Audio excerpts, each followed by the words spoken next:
Welcome to my series on learning 3D LUT Creator. Today I'm going to be trying something a little bit different with the video. And this is going to be a workflow video taking an image from Photoshop through 3D LUT Creator all the way to the end from start to finish. Now, I do hope that when you're done watching, you might drop by the comments and let me know whether a video like this is helpful or not, and whether you'd like to see more like this, or whether, not so much. I've got thick skin. I want to make what viewers would like to see. So just let me know how you feel about it. Now, let me just start with a little bit of my personal workflow philosophy. Some people are purists. They like doing things in just one piece of software. That is not me. I use many tools. I like to get the job done easily and with the least fuss as possible, while still being able to bring my vision to the image. So initially I start with a general idea of where I'd like the image to go, and using different pieces of software and in Photoshop, I nudge it along until I get to where I feel it's expressing what I want it to. Again, I don't always have that perfect idea right to start. It's sort of a journey with the image, but I usually start with a general idea of where I'm going.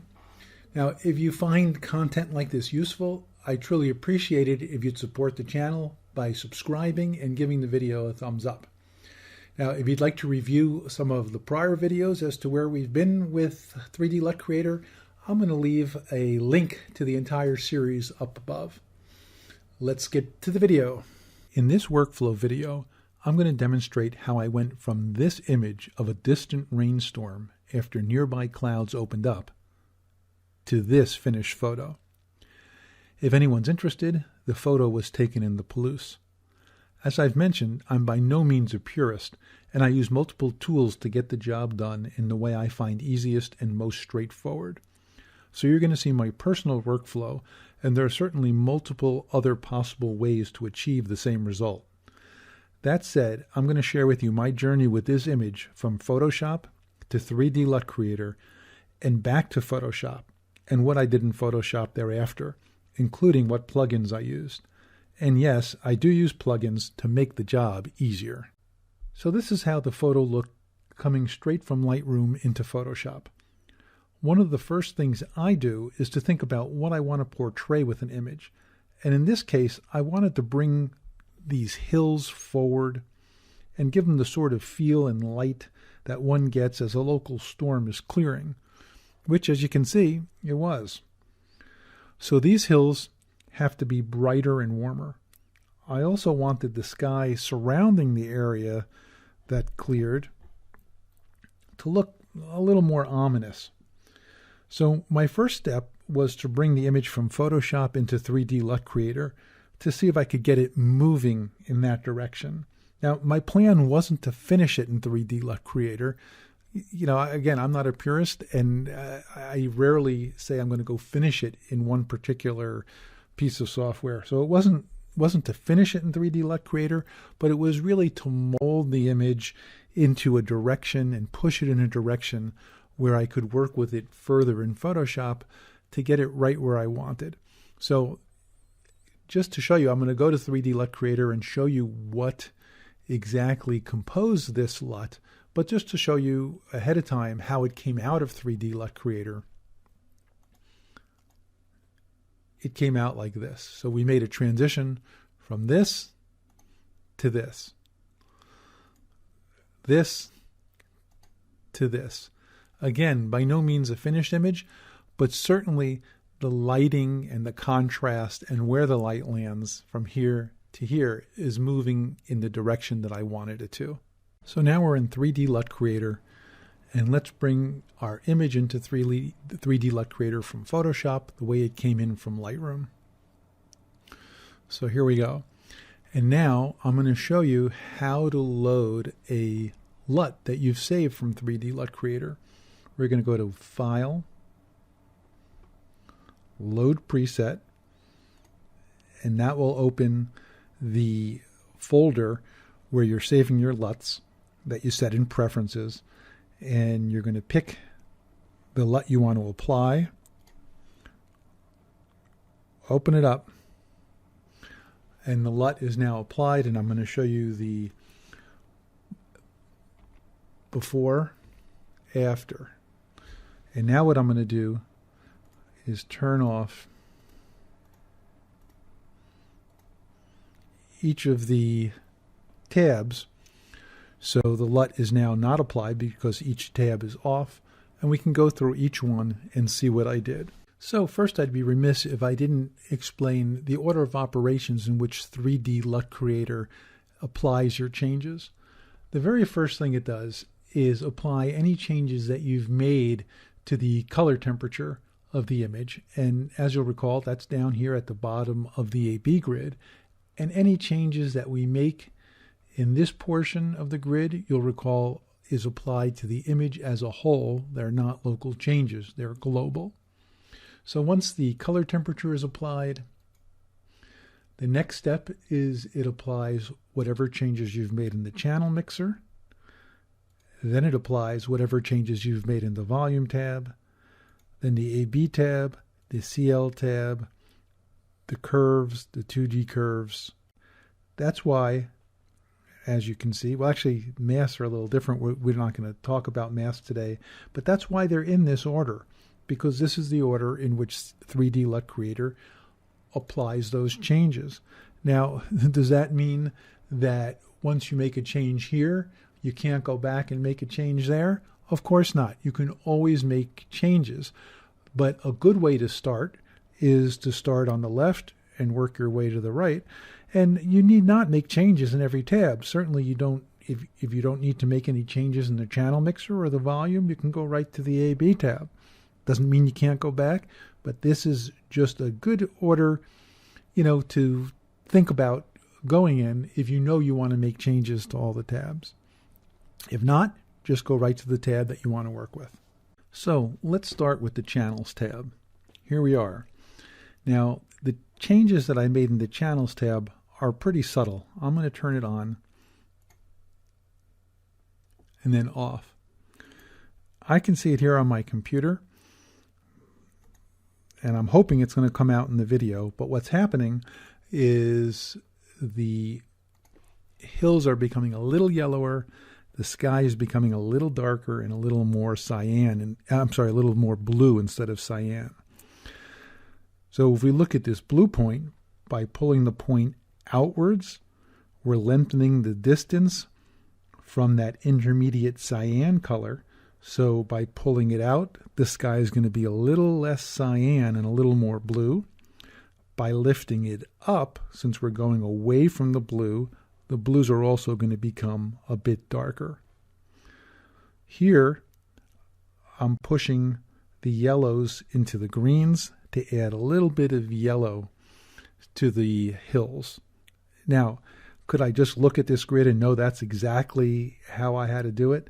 No, I had some ideas, but again, there's a bit of experimentation when it comes to using the channel mixer. But I knew I wanted to get the sky a little bluer and a little darker and put some yellow into the hills so we could start playing around with the moves that would generate that. Again, not a very big move, but at least it's a start to getting the coloration where I want it to be. If you'd like to review how the Channel Mixer tab works, I'm going to leave a link to that video up above. Let's go on and see what I've done in the Volume tab. So I'm going to turn the Volume tab on, and you can see that now we're really starting to get a switch in the lighting. Off, on. And what's happened is we are switching from this being lighter and this being darker to lightening this and darkening the sky. Let's take a look at how we did that.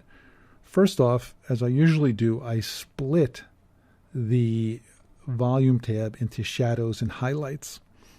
And the reason for that is I mostly wanted to leave the highlights alone and change the shadows, which are the darker parts of the sky, and the darker parts of the land here.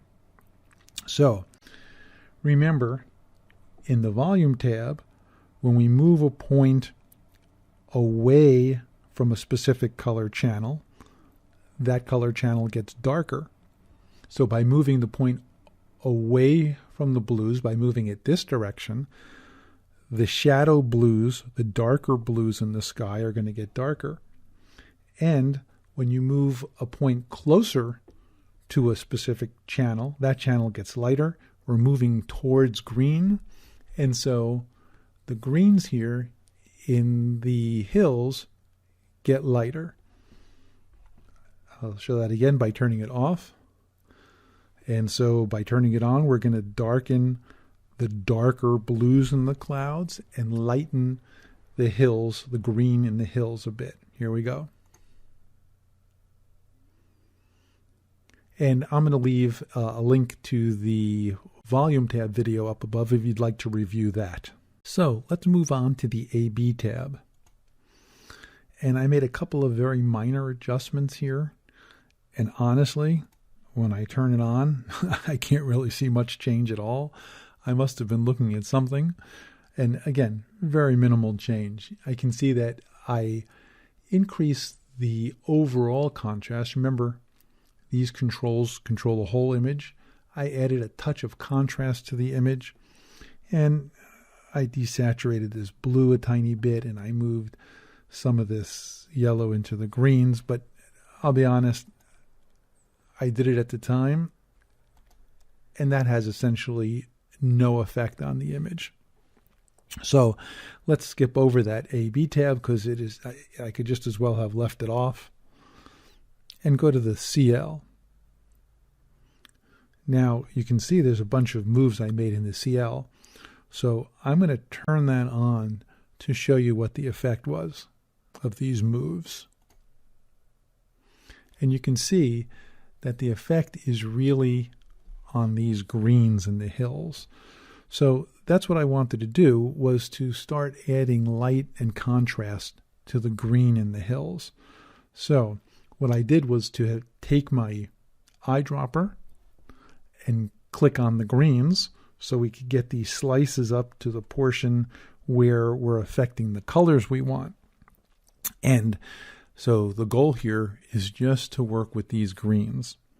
So by running our cursor over the greens, you can see where the lighter greens are, and you can see where the darker greens are.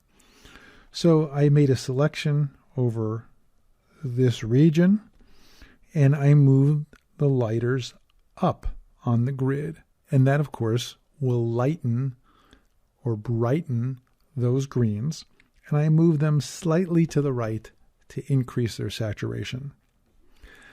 I then chose the darker greens, which had moved up with them, and chose those, selected those, and moved them back down to their baseline or a little lower to darken those greens, because when we move dark down, we're darkening. So the goal was to increase the contrast between the greens here in the hills and to slightly increase their saturation. So once again,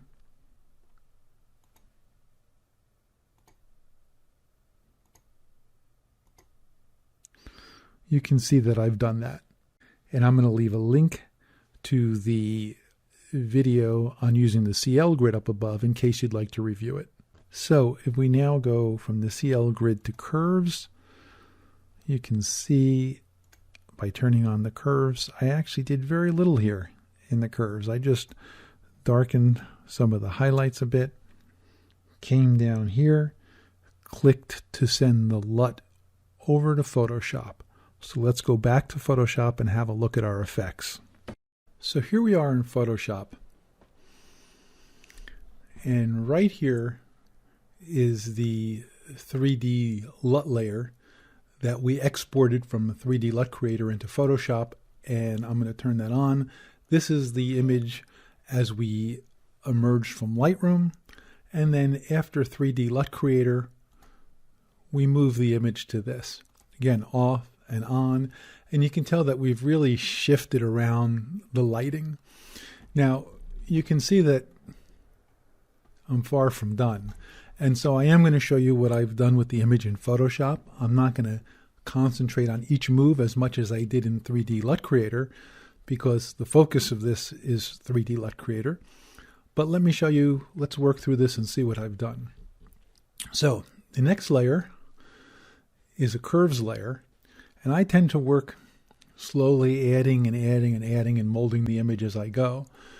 So this layer, I brought down some of the highlights, and you can see that particularly up in here where I thought that was too bright, and I brought that down. The next layer, and by the way, that was done with a luminosity mask. I use Tony Kuiper's luminosity mask panel. You can almost do a whole series of videos on that. If you're not familiar with that, leave a comment in the comment section, and I'll direct you to where you can find out more about that panel, which I use actually quite a bit. Again, a luminosity mask layer, and I was concentrating, as you can see in the mask, on the hills. Now, we made a big change in the hills in 3D LUT Creator, but I'm now emphasizing that change even more. So you can see I've taken the changes we've already made and basically just brightened everything down on the hills to emphasize those changes even more. The next layer is a bit of a color grading layer, and I didn't like initially the way this was very white compared to everything else being blue, and so I enhanced the blueness in the highlights. All right, this next layer is going to be a very large change, and I'm going to show you what I did with this. So I'm just going to turn it on, and we see really a pretty dramatic change. I made a layer with the entire image on it and made that image into a smart object, and then brought it into Color Efex Pro and Luminar. Those are the two main plugins that I use quite a bit.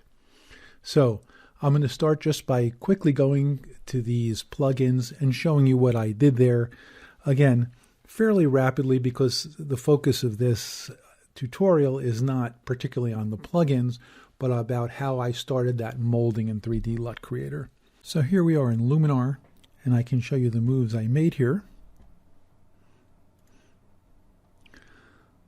I warmed things up very slightly, because I guess I wasn't loving everything being perfectly blue. I increased the contrast a little bit, and I brought the highlights down just a touch. These are pretty basic controls, just like you might find in Lightroom, in the Camera Raw or in the Camera Raw filter. Now I added a little bit of AI and accent. You can see that's at 22. I'll take it away just so you can see what it does. It's a bit of a smart contrast or accent to the image. I added a little bit of vibrance. Again, a slider just like you might find in the Camera Raw filter. A little bit of dehaze just like in the Camera Raw filter. And I was again nudging it a little bit towards a warmer color. You can see not much, but a little bit. And then a touch of the little bit of a glow. You can't really tell even there. It's a minimal amount. I'm working the image as I'm going. And then I added a touch more of a soft glow, and I'll take that away for a moment for you to see. Again, it's not all that much. It's more of a moving the image slowly towards the way I'm thinking about it. So I'm going to cancel out of that because the changes are already there. And I'm going to cut away for a moment so that we can open Color Efex Pro without you having to watch it open. So here we are in Nik Color Efex Pro, and I've only done two little things here. I was liking the glow to add a bit of a mystical effect. I started that in Luminar, and I added a bit more of it here. Again, it's subtle, but it's sort of boosting some of the highlights a bit. And then I added a vignette, and interestingly, as opposed to putting the center, where you can place the center of the image to have the vignette around it. I didn't place the center in the center of the image, but I placed the center over this hill, which in my mind is really becoming the subject and the center of the image. And that vignette also enhanced the ominous look of the clouds. So let's jump back to Photoshop now. Okay, so that brings us back to Photoshop. And now we can finish up looking what I did with the last several layers. So, as you can see from this mask, this is a hue saturation layer. And I didn't like this. The moves that I made before somehow added a yellow glow to this very focal area. And I didn't like that yellow glow being in a focal area, and I didn't like this very bright white spot that resulted. So I desaturated this area so it's no longer yellow. Again, I'll turn that on and off. The yellow orange is gone. I also didn't like, as I mentioned, that this is bright and without texture. So I made a new layer and I cloned in a little area cloud from somewhere else to cover that up. The next layer was actually a mistake. I should have done this way in the beginning. I realized as I went up in magnification that there was some noise in the image, and this is just a merging of the layers to make a new layer with the entire image, and I use Topaz Denoise AI. So you're not going to see any difference here, but it's just removing the noise from my final image. Go up another layer, and I brighten the sky a little bit. I brightened the whole image actually a little bit because I was thinking that it was a bit too dark. The next layer, you can see that I focused on the darks. This is again a Tony Kuiper luminosity mask. And I made some of these darks, again, fairly subtle, a little brighter. Here we again have a bit of brightening. And now what's going on here is actually way off in the distance. This is something that's sort of unique to the plane states, I understand, but you can see way off out in the distance, there is a rainstorm far away from where we're standing. And to accent that a little bit, I just brightened this area to draw a bit of attention to it. And it also happened to be right over the hills, so it fit in also to pulling our attention to one of the focal points of the image. Next, I added a bit more saturation to the yellows. Again, difficult to tell. And then I liked where this was, but I realized there's a yellow tint to this and the whole sky is blue. And even though there's a little bit of warm tones on the horizon, how would they get there? So I used a photo filter and painted in some warmth up in here, a slight orangey tone, so that it would fit more along with the color on the hills. And then finally, I thought the image might be a little too bright, so I went back to, actually not the image as a whole, but these hills, and I went back and just darkened them up a little bit because I thought they were glowing a bit too much. And with that, I thought that the image was pretty much done. So again, if I turn these all off, this is how we brought it in from Lightroom. This is what we did in 3D LUT Creator. And then we finished it off in Photoshop to get it to here. Well, I do hope that you found this video helpful. And please do drop a comment if you could as to whether you find this sort of workflow video something you'd like to see more of or less of. Are you interested only in the work I'm doing in 3D LUT Creator? Or are you also interested in how things integrate into Photoshop and the maneuvers that I'm making in Photoshop afterwards? Because the reality is I really just want to make videos that are useful to the viewers. So please do let me know what you'd like and what you'd like to learn. And as I've said before, I do appreciate your support, and I'd love it if you'd subscribe to the channel and give the video a thumbs up if you found it something that was helpful. We'll see you next time.